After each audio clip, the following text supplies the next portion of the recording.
Sa pagtaliwan ni Cebu City Mayor Edgardo Labella, nagkahiong sa mga tao pagpadayag sa ilang gibating kasubo o kahinugon sa mga plano nini alang sa dakbayan nga wa mahuman. Sayra nato ang dugang istorya, pinaagi nining maong report. Sa Mayor's Office, milanog ang grabing kahilom sa kaguol ug kasubo sa magkawani nga mipatulo sa ilahang mga luha diha nasayran nga mitaliwa na si Mayor Edgardo Labella.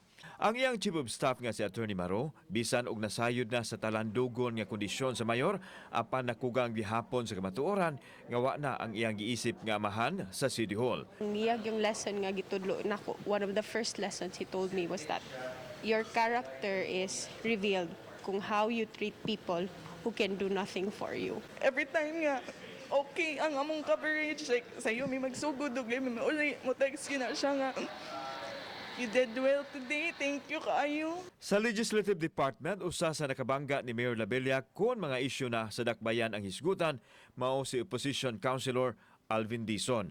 Ado naman sila political differences apan wa itago sa konsehal ang iyang kahinugon sa pagtaliwan sa mayor. Daghang salamat Mayor Labella sa imong maayong serbisyo sa tanang mga Cebuanon.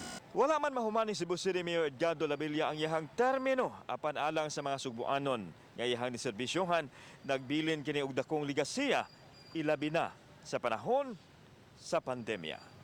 Tuig 2020 nahimong epicenter sa COVID-19 ng Cebu City nga gisagubang ni Mayor Edgardo Labella bisan pa man sa gihambi nini nga balatian.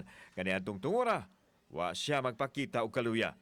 Nasaksihan kini sa neophyte councilor nga si Dondon Hontiveros kinsa nakadaig sa serbisyo sa katawhan. Ang una ay ang kaugalingon nga gipakita sa mayor. Bisag kapoy mo trabaho gyapon.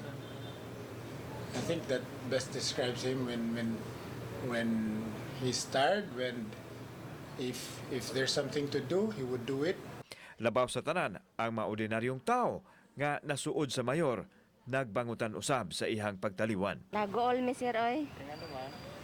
Wala na tay amahan. Ay sa madalas mga tao, dili sa stricto tinod siya pero nas lugar. Si Labella, 70 anyos, nahimo kaniadtong direktor sa ombudsman, nahimong konsehal ug vice mayor, hangtod nahimong mayor sa dakbayan sa Sugbo.